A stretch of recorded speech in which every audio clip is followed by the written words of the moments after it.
welcome to the Shea Gaming Corner, episode 2, part 1. We are going to be reviewing CodeNames, which is by somebody whose name I can't pronounce. Vlada Chvátil. There you go.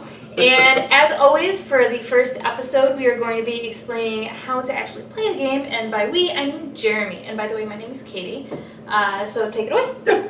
So, CodeNames is a party game. We're going through party games first and explaining how they work. So this is probably my favorite party game that we're talking about. Yeah, I really like this So I'm really excited about this one. But at first blush, it feels more complicated than it is. So I'm going to try to walk you through setup. So the first thing you do is there are a bunch of these little cards that just have one word on them. They have a different word on the other side, but that's so you can play with the other card later. And you're going to lay out 25 of them in a 5x5 grid.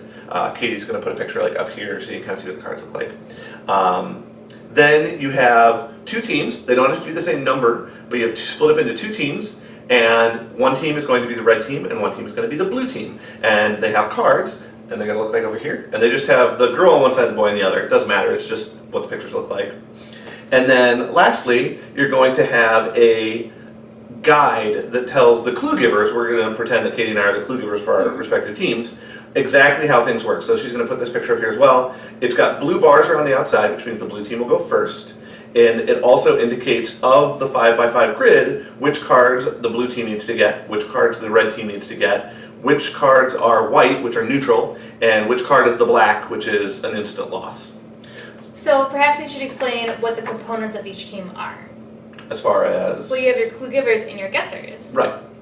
Yeah. I mean, that's pretty much it. You have one clue giver. You have one clue giver and then a team of guessers. Right. So the way a round works is starting with whichever person goes first. In this case, blue. I'll pretend I'm blue because boys are blue, I guess. I don't know. And you would get these cards. So I would get the blue cards. And because I'm going first, there's also a double-sided agent. I have to get one more clue than the red team does. Mm-hmm. And again, there's a picture of that Katie can put up there. And that's a balancing aspect of the game. Correct. So that going first isn't just strictly an advantage. Mm-hmm. Then I need to figure out a way to give clues to my team. So the way you give clues is you get to say exactly one word and then a number. The word is supposed to indicate to them meanings of words that you can kind of tie together on the board that you want your team to guess. And then the number is the number of things on the table that you think relate to that clue. So, for instance, she's got a picture up here of a 9x9 grid of 9 cards. Well, 3x3 for 9 cards total. Right, thank you. And two of them that are both blue, according to the key, are state and embassy. So I would like my team to get state and embassy. However, there's a white one in the middle there that you can see, soldier, and soldier is not a blue card. So what I want to get is I want to give a clue that my team will understand relates to both state and embassy, but not soldier and not Beijing, which it seems like, depending on the clue, could kind of be problematic. And then I'm going to give a number. The way the number works is your team is allowed to guess the number of times you give a number plus 1. So if I give the number 1, they can guess twice. If I give the number 2, they can guess 3 times. With the exception that if I give the number 0, they're allowed to guess infinite times. Usually giving the number 0 is like a, we're in really bad shape here, guys. And what you'll kind of do is kind of pick a clue that's like the black card you don't want them to pick, and then say 0, just kind of like go crazy, guess anything but that one card. Right. Usually your team's pretty far behind if you're in that situation. The other thing is that they can use that extra number to kind of guess clues from previous rounds that maybe they missed.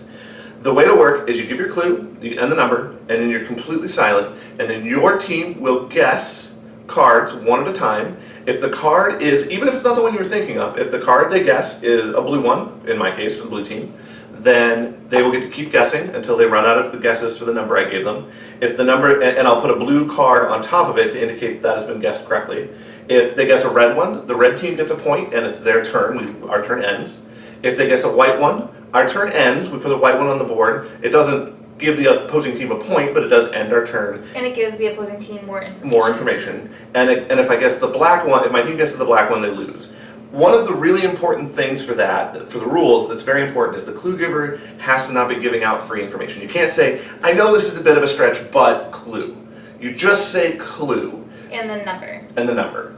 The other thing is, you don't want to be like, every time your team like starts to think about, like starts to discuss an idea, you're like, oh, they're talking about the right thing, I'm going to go ahead and cover it. So the house rule we use, and I think it's actually a really good one, is until someone touches a card on the board from your team, no one has guessed. They're still discussing, they can discuss to their heart's content. You just sit there quietly and try not to give anything away. And then when they are ready to guess, they will touch a card on the table. And if that card is from is of your color, you'll cover it with your color and they'll keep going. If it's anything but your color, you'll cover it with the other color and it'll be the opposing team's turn. I don't think it's a house rule. I think that's a rule. Is you No, have to touch it. They don't have a rule. I don't believe that is a rule. Look, I just read through the book. You did. Okay. It's a great way to delineate it, but I don't think it's actually in there. Okay. Yeah, you definitely have to touch it because then what happens is if it's wrong, they can go, oh well, that's not what our final clue was, and so it just makes it very. For sure. However, it does give one person on your team the ability to just screw over your entire team, which is fun. Which happens sometimes. It's good. So, one thing I might do if I were trying to give the clue for both state and embassy, I might say, what would I say? What would be a good clue for state and embassy?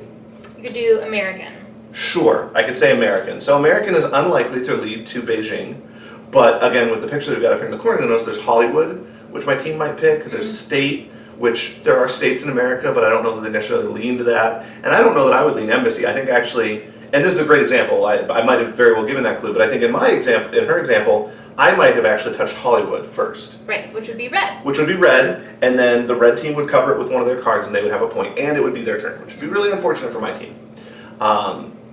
Some people really, really like giving clues, some people really, really don't like giving clues.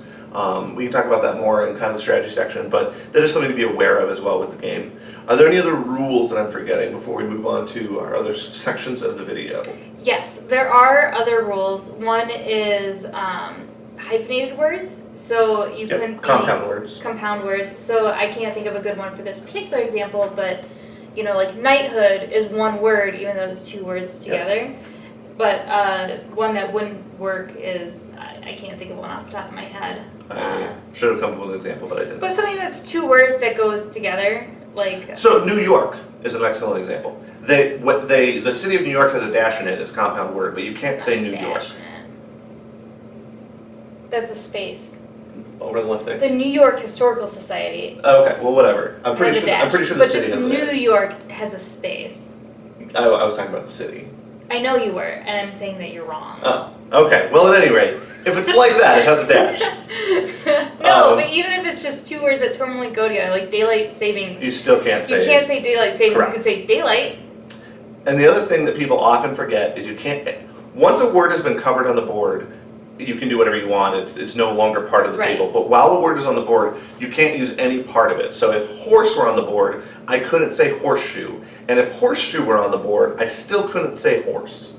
Like anything that is on the table is completely off limits. The other thing is you can't use the board itself as a clue, which we did not know, and then we played a game wrong. So our little cover here for our board, since we don't want it to fall through the cracks, is we have a water angel and an air angel, and you couldn't just be like, angel, 8, and then hope that they get those 8 cards. That would be illegal. Yes, we had a friend do that because we didn't know that was illegal. We hadn't mentioned that to him, and so he did it, and that's fine because we didn't point it out, but it is actually illegal in the game.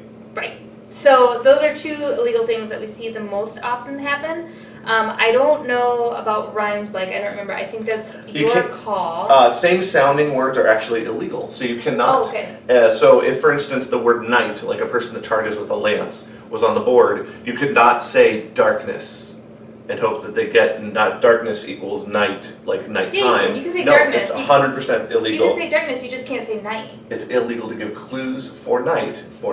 That's actually illegal. Oh, really? Yeah, it's 100% in here. I didn't know that. So anyway. So this is why you read the rule books, ladies and gentlemen. So there are a lot of rules. At the end of the day, it's a party game. Have fun with it. But there are some rules in here that are very important. I would say the most important is not giving away information before people have fully guessed, which is why we have the you must touch it rule. And once it's touched, it is guessed whether you like it or not. Right. And one of the biggest things as a clue giver, the hardest thing is not only coming up with the words, because there are a lot of words when you have 25 of them to take into consideration, but then also not to let your facial features do anything, and no table talk. You are allowed to say 2 words, and then if you can't keep a straight face, you look at the board the entire time, and that's it. Or, as one of our friends does, he'll give his clue, and then he'll turn around. Yeah. And then once somebody says that they've guessed, he'll turn back around and say yes or no. Yeah, because I have seen games so cheated into winning because the clue giver was like, well, all the women would have gotten that clue. Yep, that has 100% happened. That's a bash on Nathan. I know. I was there. But in his defense, all the women did get that clue. That's true. So- But he was on a team of all men. But anyway, that is the basic rule of the game. It's really simple. It sounds more complicated than it is. This is one of those games that usually takes a first round or two, not the first entire game, for everyone to kind of get a hang of.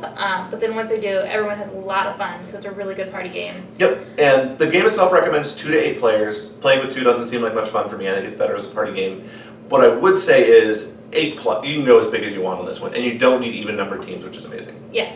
The even number thing is a huge deal. But anyway, if we have forgotten any rules that you think are really important, or if you have any comments or questions, please just let us know down in the comment section. And then also remember to like and subscribe. Thanks.